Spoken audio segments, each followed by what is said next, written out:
오늘 말씀은 신약성경 골로새서 1장 9절부터 14절까지 말씀입니다. 골로새서 1장 9절부터 14절까지 말씀입니다. 이 부분은 조영순 집사님이 필사한 부분입니다. 우리 한 절씩 교독하시겠습니다. 이로써 우리도 듣던 날부터 너희를 위하여 기도하기를 그치지 아니하고 구하노니 너희로 하여금 모든 신령한 지혜와 총명에 하나님의 뜻을 아는 것으로 채우게 하시고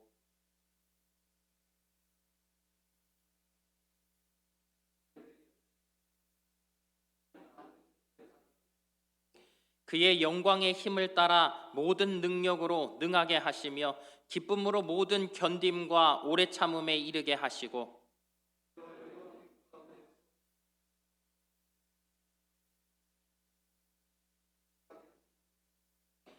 그가 우리를 흑암의 권세에서 건져내사 그의 사랑의 아들의 나라로 옮기셨으니 아멘. 우리 옆에 분들과 함께 인사하겠습니다. 하나님은 오르십니다. 하나님은 선하십니다.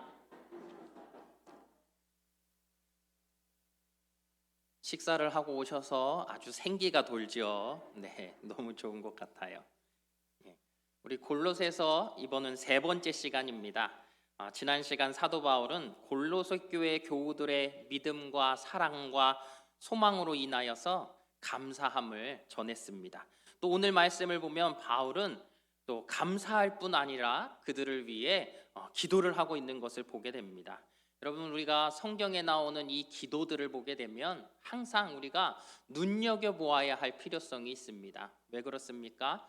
우리도 기도를 하는 사람으로서 어떻게 우리가 하나님 앞에 기도하는 것이 옳은가, 어떠한 기도를 하나님 앞에 드리는 것이 좋은가라는 부분들을 생각할 때 오늘 말씀을 여러분들이 바울이 그 골로새 교우들을 향해 어떠한 기도를 하는지 살펴본다면 좋을 것 같습니다.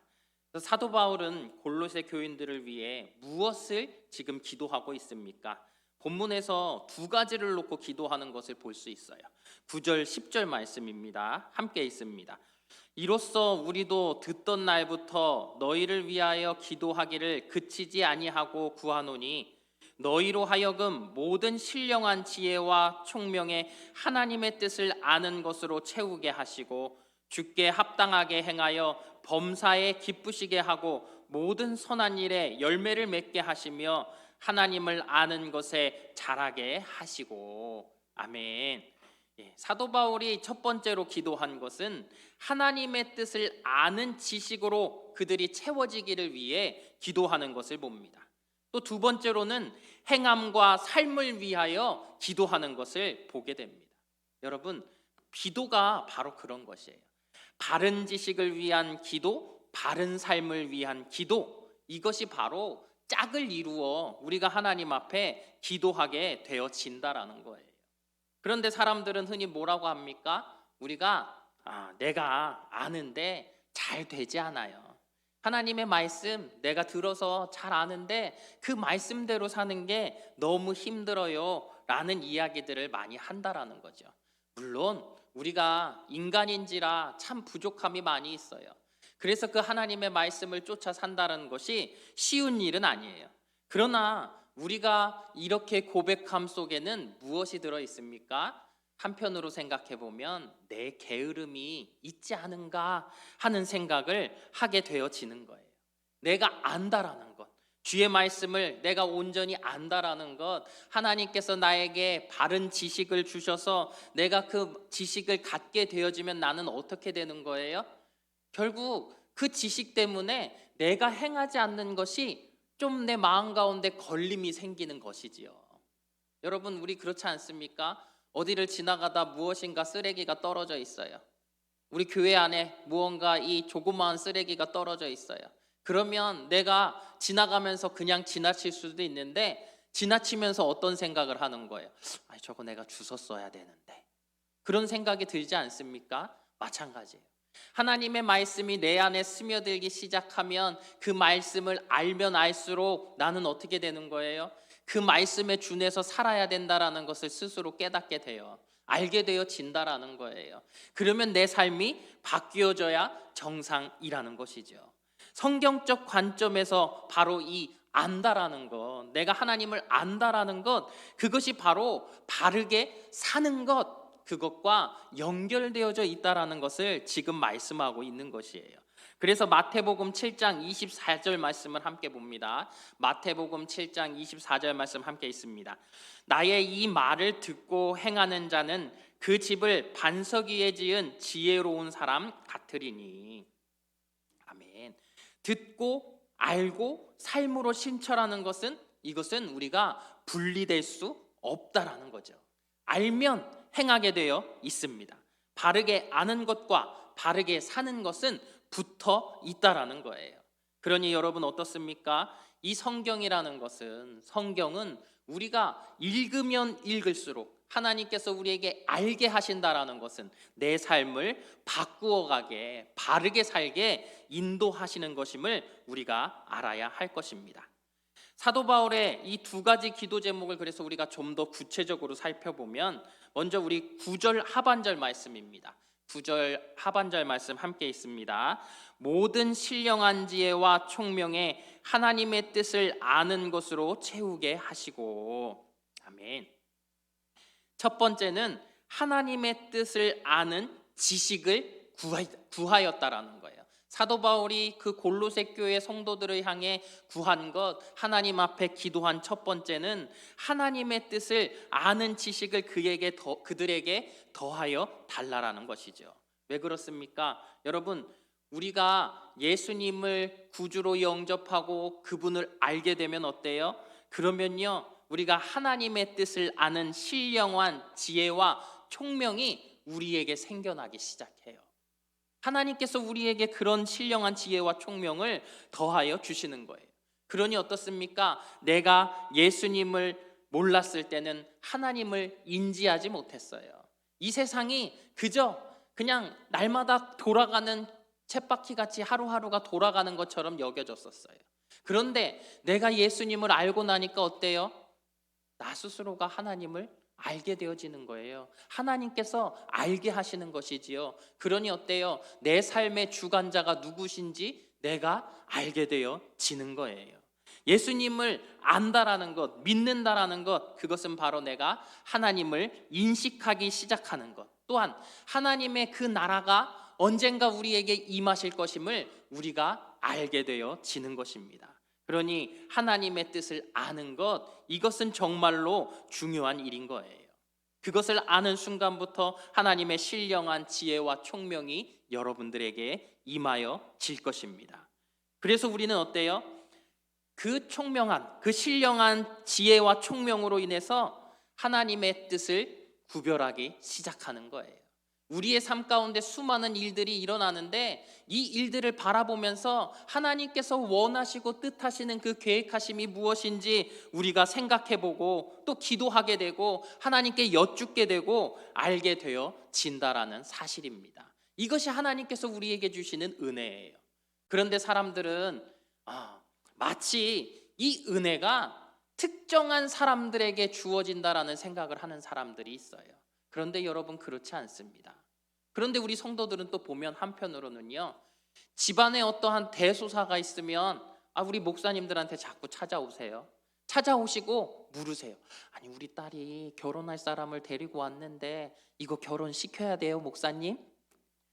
저는 부채도사가 아닙니다. 절대 알지 못해요.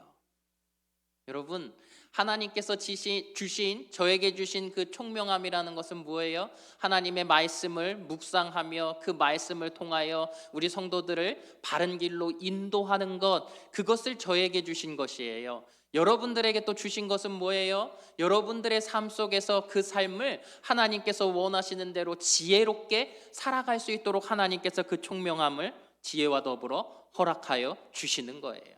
그러니 어떻습니까? 교회 안에서도 어떤 특정한 사람들에 의해서 하나님께서 이 교회를 움직이시는 것이 아니라 몸된 지체인 여러분들 모두에게 하나님께서 그 신령한 지혜와 총명을 더하여 주셔서 우리가 하나님의 뜻을 분별하여 하나님의 몸된 이 교회를 섬길 수 있도록 한 사람 한 사람에게 은혜를 더하여 주시는 것입니다. 그러니 여러분 어떻습니까? 내가 날마다 기도해야 할 것은 내가 처한 이 상황 속에서 또 나에게 맡겨주신 이 사명 가운데서 또 우리 가정 가운데서 또 내가 속한 공동체 안에서 하나님의 그 뜻을 분별하여 살아가기를, 하나님을 더욱더 알기를 구하는 그 기도가 바울과 같이 우리들에게 있어져야 하는 것입니다. 두 번째, 사도 바울은 행함과 삶을 위해서 그들을 위해 기도했습니다. 어떤 행함과 삶을 위해서 기도합니까? 10절 말씀에 보면 주께 합당하게 행하여 범사에 기쁘시게 하도록 기도했다라고 했어요. 그러면 이 주께 합당하게 하여 범사에 기쁘시게 하도록, 이게 그건 무엇을 말하는 것입니까? 바로 우리 삶의 기준에 대한 이야기를 하고 있는 거예요. 여러분, 우리의 삶의 기준이라는 건 뭐예요? 세상이 우리에게 말하는 법이라는 것, 도덕이라는 것, 이러한 잣대를 말하는 것이 아니라, 세상의 어떤 성공이나 이런 것들을 말하는 것이 아니라 하나님께서 기뻐하시는 것, 하나님께서 주의 자녀로서 우리에게 합당히 여기시는 것, 거기에 우리의 뜻을 두어야 한다라는 거예요. 다시 말해서 내 기준이 하나님 편에 서야지 한다라는 얘기예요. 그런데 어떻습니까? 세상을 살아가며 세상에 발을 담그고 살아가는 우리 성도들은 세상을 살면서는 하나님의 뜻이 이게 아닌 것 같으면서도 세상이 이것을 원하니 잠깐 눈을 질끈 감고 세상이 원하는 기준대로 살아가지 않냐라는 거예요. 그러나 주께서 원하시는 것은 무엇이라고요? 하나님의 기준대로 우리가 살아가기를 원한다라는 거예요. 이것을 우리가 잘 알 수 있는 게 뭐예요? 우리 남자분들 잘 알 수 있습니다. 가정 가운데서 아내가 원하는 것, 아내가 원하는 게 뭐예요? 내가 원하는 것과는 전혀 다르더라고요. 사소한 것을 원하는데 우리는 원대한 계획을 만들고 그것을 어떻게든 아내가 기뻐하게 하려고 해줘요. 그런데 별로 즐거워하지 않아요. 칭찬도 받지 못해요. 내가 원한 건 이건데 라는 거죠. 그것을 알기가 참 힘들더라고요. 그렇죠? 그런데 여러분 보십시오. 결국은 아내가 원하는 그 작은 것에 만족을 줬을 때 기뻐하는 것이지, 아내가 생각하지 않은 더 큰 것을 줬다고 기뻐하는 것이 아니잖아요. 하나님도 마찬가지입니다. 내가 세상 가운데서 무엇인가 세상의 기준으로 내가 성공한 것을 하나님이 기뻐하시는 것이 아니에요. 하나님 편에서 하나님의 자녀에게 원하시는 것, 우리가 그 주님을 기쁘시게 하는 삶을 살아가는 것에 주께서 우리에게 기쁨을 여기신다라는 사실입니다. 그렇기 때문에 우리는 어떻습니까? 내 삶의 기준이라는 것을 분명히 해야 되는데, 그 기준이라는 것은 결국 주께 합당한 삶을 사는 것이어야 하는 것입니다. 그렇다면 주께 합당하게 행하여 범사에 주를 기쁘시게 하는 삶이 무엇입니까? 우리가 그것을 알아야 하지 않겠습니까? 그것을 우리가 한번 생각해 봅니다. 헬라어 원문을 보면 이 말씀은 이 전부 10절 상반전을 받고 있는 이 분사 구문, 그러니까 다른 이 밑에 나오는 이야기들이 전부 다 이 지금 말씀드린 주께 합당하게 행하여 이거에 대한 이야기들이라는 거예요. 그래서 살펴보면 첫 번째는 모든 선한 일에 열매를 맺게 하는 것이 우리의 삶이 되어야 된다라는 거예요. 여러분, 모든 선한 일에 열매를 맺는 것, 그것은 무엇일까요?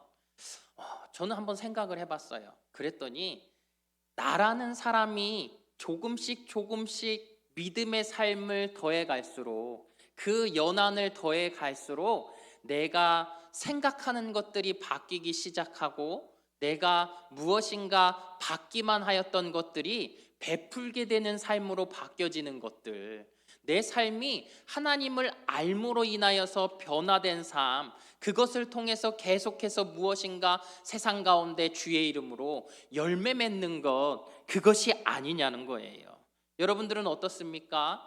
우리가 주님을 믿으면서부터 내 마음 가운데 여유라는 것이 생겨나지 않습니까? 내가 예수 그리스도의 그 사랑을 생각하다 보니까 우리 이웃들에게 뭔가 좀 더 베풀고 있지는 않습니까? 제가 신방을 해보면 우리 권사님들 말씀하시는 내용들이 다 그런 내용이에요.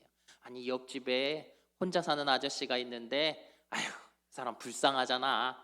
내가 이번에 김장하는데 내가 좀 더 담궈서 그 사람 갖다 주려고.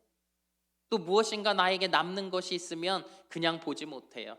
아, 이거 어느 권사 필요한 것 같은데 내가 갖다 주려고. 무엇입니까? 우리의 삶에서 계속해서 무엇인가 사랑의 열매가 생겨나기 시작한다라는 거예요.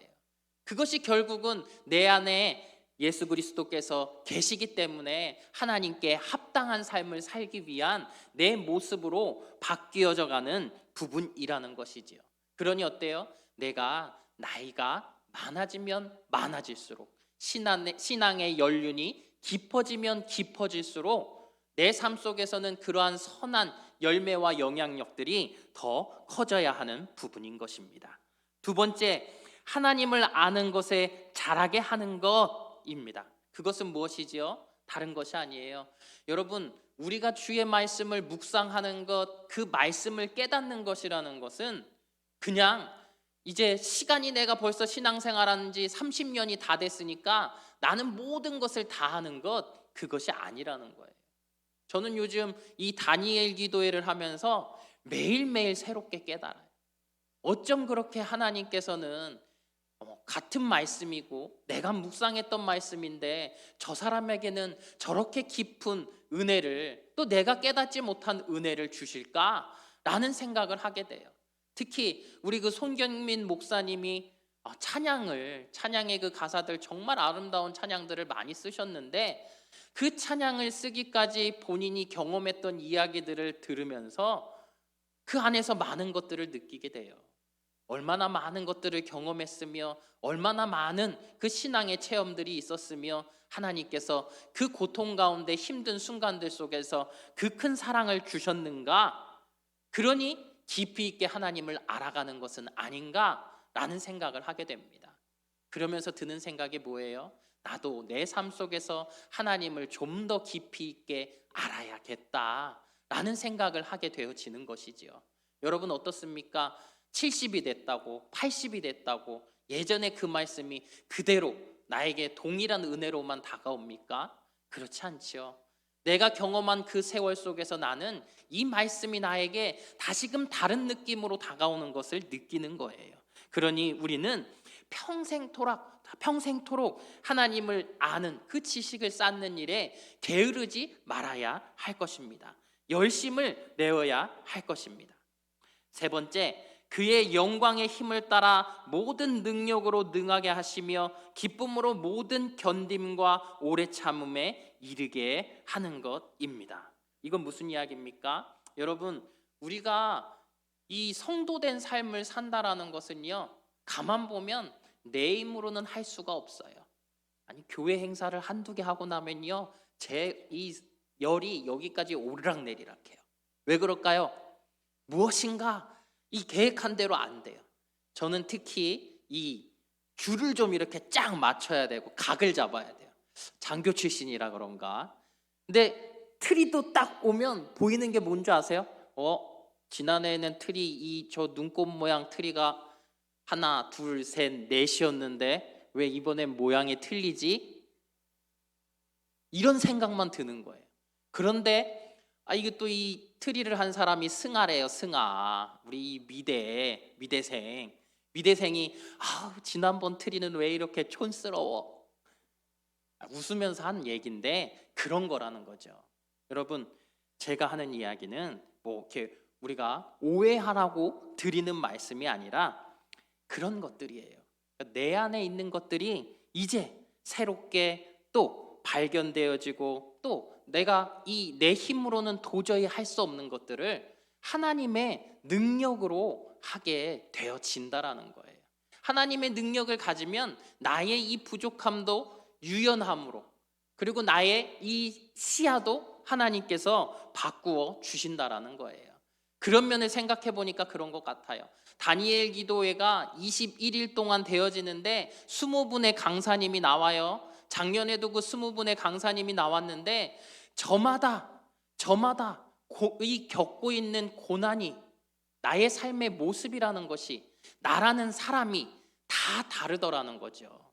그런데 하나님의 능력은 어떻습니까? 하나님의 능력은 한 가지인 것 같은데, 하나인 것 같은데 다 다른 모양의 능력으로 이들에게 임하여 주셨다라는 거예요. 그것을 보면서 이야기하는 것이지요. 오늘 이 말씀에 보니까 참 많은 힘에 대한 것, 하나님의 능력에 대한 것을 3번이나 강조하며 이야기하고 있지 않습니까? 그러니 성도의 삶의 이 연약함이라는 것, 나의 이 연약함이라는 것은 내 힘으로는, 내 능력으로는, 내 성격으로는 도저히 할 수 없는 거예요. 하나님께서 나를 도와주시는 하나님의 그 능력이 아니면 내가 감당할 수 없는 것입니다. 그래서 여러분, 우리들은 어때요? 날마다 우리가 기도하는 것은 주의 능력을 구해야 하는 거예요. 그 능력이라는 것이 마치 내가 안 되는 일을 하나님께서 이것을 해결사 같이 나타나셔서 주의 능력으로 모든 것을 완전히 완벽하게 해결해 주시는 것, 그것이 아니에요. 그러면 무엇입니까? 말씀 가운데 나오고 있어요. 첫째는 견딤이에요. 견딤. 하나님께서는 우리에게 능력을 주시는데 그 능력을 통하여서 우리가 견디게 하십니다. 무엇을 견디게 하시는 거예요? 환경. 내 삶에 있는 모든 환경, 하나님께서 나를 이 땅에 보내신 그 내가 속한 환경을 하나님께서 견디게 하시는 거예요. 우리가 잘못된 기도를 할 때가 많은데, 하나님, 나 너무 힘드니까 이 환경 바꿔주세요. 여러분, 하나님께서는 나를 보내실 때 보내신 이유가 다 있지 않습니까? 우리 다니엘 기도회 속에 많은 분들이 하나님께서 그들에게 고난을 주실 때는 그 고난의 이유들이 있지 않았습니까? 마찬가지로 나에게 하나님께서 주시는 이 환경이라는 것은 무언가 분명한 이유가 있다라는 거예요. 이 환경을 하나님 앞에 기도하며 내가 주님의 능력을 구하여서 주의 능력으로 이 환경을 견디는 것, 이것이 하나님께서 우리에게 주시는 그 능력, 하나님께서 주시고자 하시는 능력이라는 거예요. 나아가 또 오래 참음이라는 것이죠. 오래 참음은 무엇일까요? 그것은 사람에 대한 것이에요. 사람에 대한 것. 여러분, 믿음의 사람이라는 우리도요, 날마다 그렇게 기도하지만 나라는 사람이 그렇게 완벽하지 못해요. 교회 안에서 암만 여러분들에게 칭찬을 받고 여러분들이 우리 목사님 좋다고 얘기해도요, 집에 가면 맨날 혼나요. 왜 혼나요? 우리 남자들 다 똑같은 이유예요. 일례를 들자면 이현희 전사님이 무거운 것을 우리 식당 냉장고에서 갖고 오라 그러는데 우리 두 목사님이 같이 황 목사님이랑 저랑 내려갔어요. 아니, 그 냉장고를 다 뒤져도 원하는 그 물건은 없더라고요. 찾을 수가 없어요. 결국 전사님이 내려오니까 바로 눈앞에서 나오더라고요. 아마 다 동일한 이유로 많이 혼나셨을걸요. 그런 것 같아요. 여러분, 바로 그거예요. 오래 참음이라는 것, 우리가 그냥 우스갯소리로 얘기하지만 다른 사람들과의 다름, 서로가 다른 것들이 많이 있잖아요. 그것을 우리가 주의 능력으로, 주의 주시는 힘으로 내가 그 다름을 이겨내는 거예요. 이겨내면 어떻습니까? 하나님께서 우리를 통하여 하나님의 그 평안함을 가정 가운데, 우리 지체들 가운데 더하여 주시는 거예요. 우리 교회 안의 기관에서 또 셀에서 얼마나 다른 사람이 많이 있습니까? 그런데 내가 그 다름에 대해서 이야기하기 시작하고 또 질책하기 시작하고 지적하기 시작하면 들어줄 사람은 아무도 없더라고요. 내가 기도함으로 그 사람을 사랑으로 품는 것이지요. 주의 사랑으로 품는 것이지요. 그러면 이 모든 일들 속에 하나님께서는 우리에게 평안함을 더하여 주실 것입니다. 그래요. 여러분, 그러면서 우리가 생각해 보는 것이지요. 우리 기독교는 절대로 우리가 하나님 앞에 그 기도하는 것이 정말 하나님 앞에 무조건 내 것을 이루어 달라고 하는 그 무당과 같은 구슬하는 그런 것이 절대 아니에요. 그리고 또 내가 기도하는 것이 세상만 바뀌기를 위해 하는 그 기도가 아니라는 거예요. 나의 기도는 뭐예요? 내가 바뀌는 거예요. 내가 바뀌어짐으로 인하여서 세상이 바꿔지기를 하나님 앞에 구하는 것이 되어야 할 것입니다. 또한 우리의 삶 속에서 이 안 되어지는 일들 때문에 기적을 바라고 그 기적을 구하는 기도가 아니라 하나님 앞에 내 이 어려운 환경과 또 많은 사람들과의 이 관계 속에서 내가 온전히 주의 능력으로 견디게 또 이기게 오래 참게 하여 달라는 그것을 기도하는 우리 성도님들 되시기를 주님의 이름으로 축복합니다. 그리고 네 번째, 우리로 하여금 빛 가운데서 성도의 기업의 부분을 얻기에 합당하게 하신 아버지께 감사하는 것입니다. 이 감사, 이것은 여러분들이 너무도 잘 알지 않습니까? 제가 우리 하율이에게 2주에 한 번 용돈을 줘요. 10,000원을 딱 줍니다. 2주에 한 번씩 10,000원을 주는데 이 아이가 참 이 세상 살 줄을 아는 것 같아요. 용돈을 받을 날이 원래는 주일인데요, 토요일이면 딱 용돈 받는 날 토요일이면 와요. 아빠, 용돈 받을 때가 됐어. 아빠 내일 교회 가면 참 힘들겠다. 아빠 누워봐. 그리고 막 안마를 하는 거예요. 참, 뭐 어떻게 할 수가 없지요. 예? 모든 것이 다 녹아내리는 거죠. 돈을 더 주고 싶은 마음도 막 생기는 거죠. 우리가 자녀가 나에 대해서 무엇인가를 생각해주고 고마워할 때 우리는 그 자녀의 양육을 통해서 하나님의 그 사랑, 하나님께서 내게 무엇을 원하실까를 알게 되는 것 아니겠습니까? 내가 하나님 앞에 그 주신 것을 감사할 때, 항상 하나님의 은혜를 생각하며 나아갈 때 하나님께서는 거기서 우리에게 가장 기쁨을 느끼실 것입니다. 그러니 여러분 어떻습니까? 우리의 삶에는 항상 감사가 넘쳐야 해요. 하나님 앞에 내가 그 감사를 매일매일 고백해야 해요.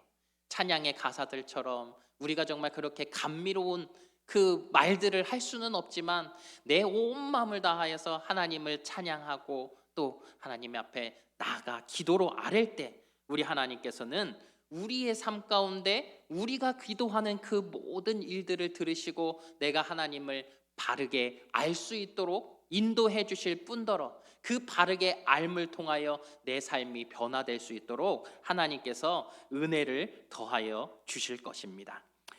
사랑하는 성도 여러분, 우리는 하나님께 합당하게 행하여 범사의 그분을 기쁘시게 하기 위해서 이 땅을 살기를 바랍니다. 또한 이를 통해 선한 일에 열매를 맺어 하나님을 아는 것에 자라서 그분의 능력으로 능해지기를 주님의 이름으로 축복합니다. 그래서 하나님이 우리 삶에 붙여주신 환경과 사람을 견디고 오래 참음으로 아름답고 감사가 넘치는 은혜가 있기를 주님의 이름으로 축복합니다. 기도하겠습니다. 하나님 아버지, 주님을 사랑하며 주의 말씀을 따라 살게 하소서라고 매일 기도하지만 그래야 하는데 잘 되지 않는다고 고백하는 우리들에게 말씀을 통해 바른 기도와 바른 삶을 가르쳐 주시니 감사드립니다. 말씀을 묵상함으로 더욱 주를 아는 지식을 쌓아가게 하시며 말씀대로 살아갈 수 있는 믿음을 더하여 주셔서 열매가 풍성한 삶, 하나님을 더욱 알아가는 삶으로 성장해가며 하나님의 능력을 구하여 기쁨으로 모든 견딤과 오래 참음에 이르게 하여 주시옵소서. 모든 것을 감사드리며 예수님 이름으로 기도합니다. 아멘.